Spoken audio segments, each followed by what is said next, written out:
What does it mean to be successful? We will answer this question and talk about other things here on the Scott Stedman podcast.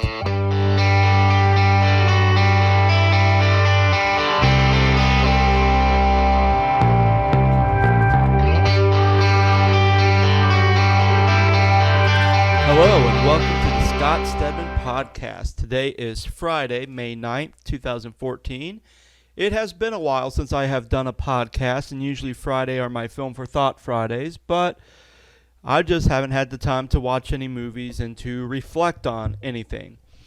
But before we begin, I do have a funny story. Last weekend, I ended up traveling to Indiana. Went out there to celebrate my theater professor who is losing his job because the university that I went to is terminating the theater major program, which means that he does not have no longer has a job as the theater director there at Anderson University. So I was staying with some friends, and I was staying with my friend Kaylee, which you guys might remember Kaylee. She was one of my first interview. I guess, who talked about her powerful story during my Women with Powerful Story segments.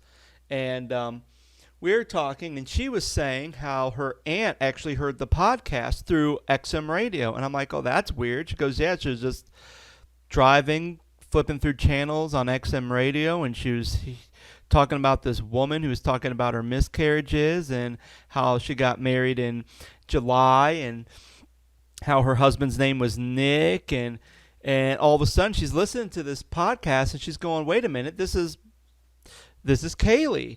And I was shocked because I didn't realize that through Podomatic that somehow my podcast was able to be aired on XM radio.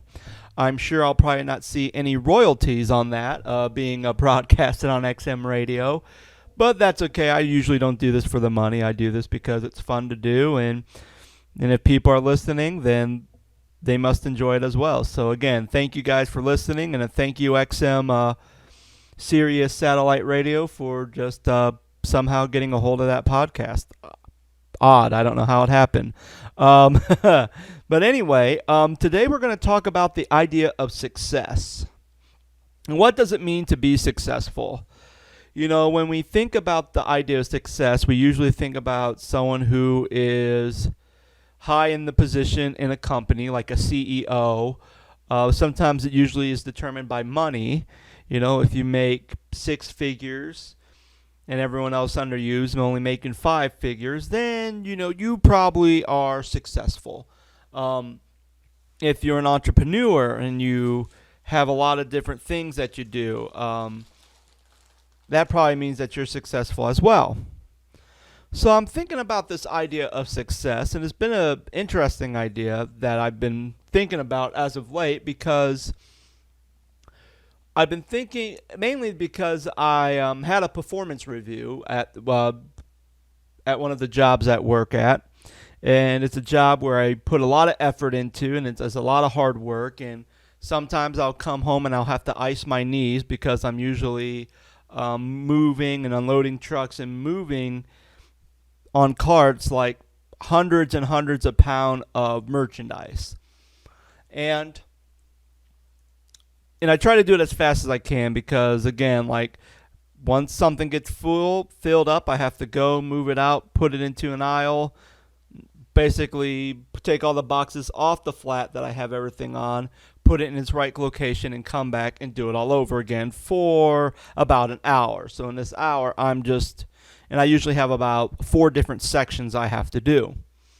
And I move real quick at my job, or at least I thought I did, because I had a performance review, and I'm thinking, okay, performance review, and, you know, I think I did a pretty good job. You know, you go in there, you work hard, you think that nothing could be wrong, and looking at my performance review, and one of the things that they said that I lacked is that I wasn't fast enough, which kind of stunned me a little bit because I'd never really heard someone say, hey, you're moving too slow, pick up the pace.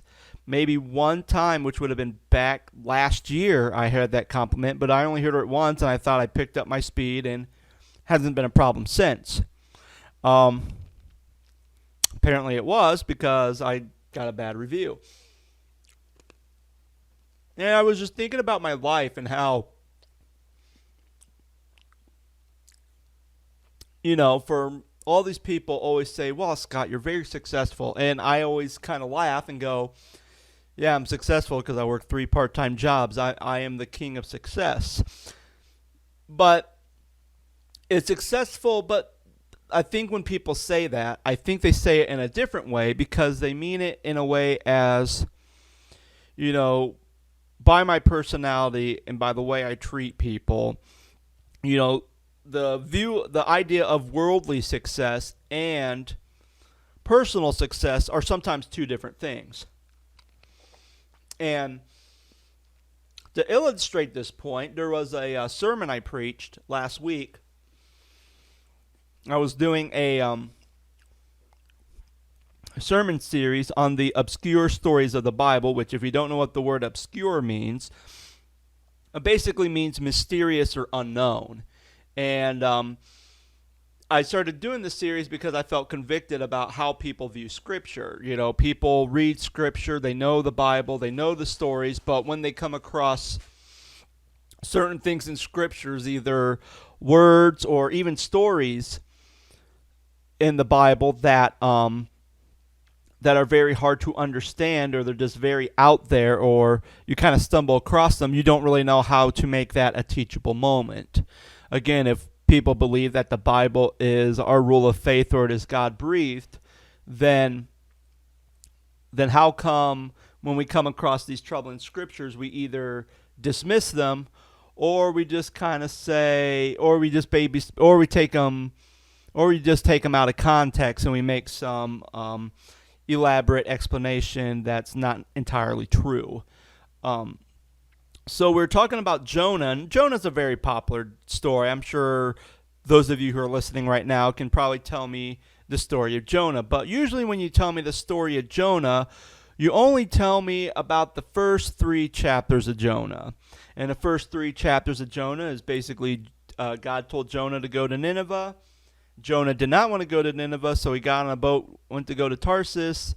Big storm came. Jonah realized the storm was because of him and his disobedience to God. He throws himself off the boat, gets eaten by a big fish. A big fish coughs him back up on shore. Jonah goes to Nineveh and basically does what God told him to do in the first place. We don't really talk about the last chapter of Jonah, which focuses on Jonah's anger because his anger towards God. And if you read that story, basically, especially towards the end of chapter 3, when Jonah tells the Ninevites they need to turn away from their wicked ways or God's going to destroy them, the Ninevites turn from their wicked ways, and because they do that, God spares them. But now Jonah is angry about that. He's angry about that because it's more of that worldly perception as far as personal success. When we think about Jonah and we think about prophets in general, usually a prophet is whatever they prophesize, it usually comes true. I was actually watching a show last night called Deadbeat, which is on Hulu. So anybody who subscribes to Hulu Plus, or I don't know if you can watch it on regular Hulu, it's basically about this guy who sees ghosts, and he's just this really fat, really unpleasant guy who can see ghosts, and he basically tries to help these ghosts go to the afterlife in a way, because there's some unfinished business, and that's why these ghosts are here. But then, so he's a medium, and then there's another medium who's very successful. She has a book. She's on TV. Well, there's this one scene where he's actually at a bookstore for a book reading and signing that she's doing. And someone there at the bookshop said, oh, hey, can you tell me about why there's some mystery around why my grandpa died in a fire in this very bookstore? So she's like doing all this stuff, and then that ghost of her grandfather appears to the fat guy, and I can't think of his name, so I feel bad calling him the fat guy, but and just basically said, now No, I don't.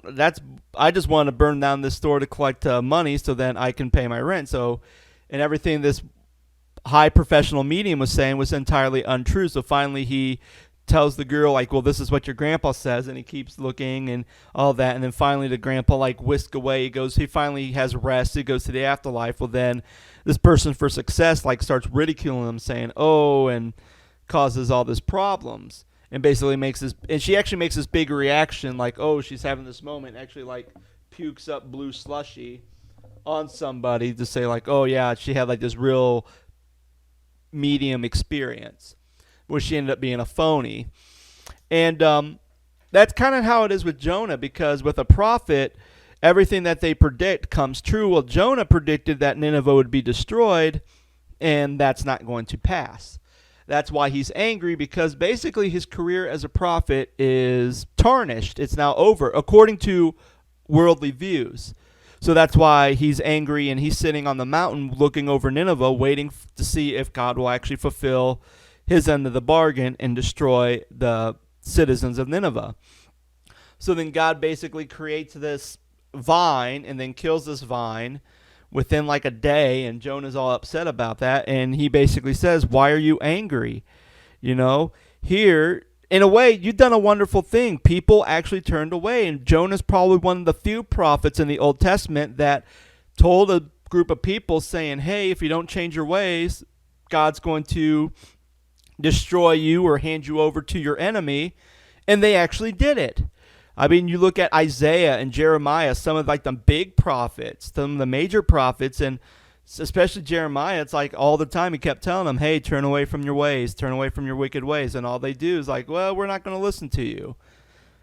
And yet Jonah has success, but yet he viewed it as failure, because by the world's standards.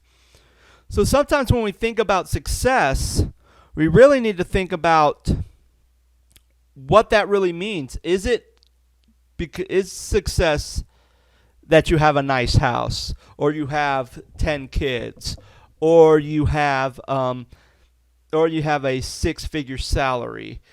You know, does that always mean success? Or does it mean that you're doing, or is it because you're doing, sorry, I lost my train of thought. Or is it because that you're doing everything that you need to do to just basically have a good life, to, you know, not overwork yourself, just enjoy your family, enjoy, you know, the little luxuries that you do have, and is that success? You know, for me, working 3 part-time jobs and, you know, always worried about, you know, at the end of the month, are we going to have enough money to pay the bills, especially with my wife expecting? You know, am I going to have enough money to pay the bills?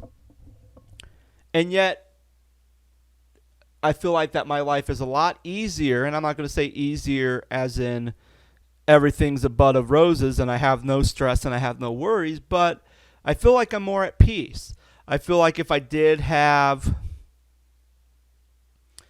if I had 6 figures or even a 7-figure salary, I almost feel like that to get to that point that I feel like I might be overstressed, overworked. Sometimes, especially, you know, me being an entertainer and an actor, you know, if I strike white, if for some reason I get a big breakout role, which I don't know when that will ever happen, but let's just say I do get this big breakout role, I'm making 7 figures and I'm striking while the iron is hot, well, eventually that iron will go cold. And if I blow all this money away, then I can go from a 7-figure salary to a 0-figure salary within like a matter of months. So when you think about your life and you think about everything that you have in your life, sometimes think about your success and just ask yourself, are you successful? Not by the world's views, but by your views, and even by God's views, or even by the views of your peers. Do they find you successful? And if they do, And if you feel like that you're successful, then just relish in that fact that you are a success. Speaking of successes, I talked about Kaylee a little bit in my story at the beginning of the show. Well, another person we had speaking was Casey Cook. You might remember Casey. She was the one who was talking about lupus and just kind of the illnesses and her journey being diagnosed with lupus. Well, she's actually been raising money to kind of help support a walk to end lupus, and there is actually a 1 day left to raise, and obviously there's a big goal, but like for her team page, her team goal is $1,700, and she actually ended up raising over that. She's almost close to $2,000 raised, and it's really pretty cool that there's all these people who are in support of her and doing all this. So actually, if you would like to support this cause, there's 1 day left, and to kind of help a walk to end lupus, you can actually go to her team page. It's actually walk to end lupus Kintera, KINTERA.org. Just go on there, just type in Lupus Warriors. That's actually the name of Casey's team. It's called the Lupus Warriors. And just go ahead and, again, go to that website, walktoendlupus.kintera, KINTERA.org. And just type in Lupus Warriors, do a search. Or if you happen to go to the Scott Stedman podcast website, thescottstedman.com, just go ahead and scroll down and go back to the notes from the show when we interviewed Casey, and there's actually a link to her support page. So again,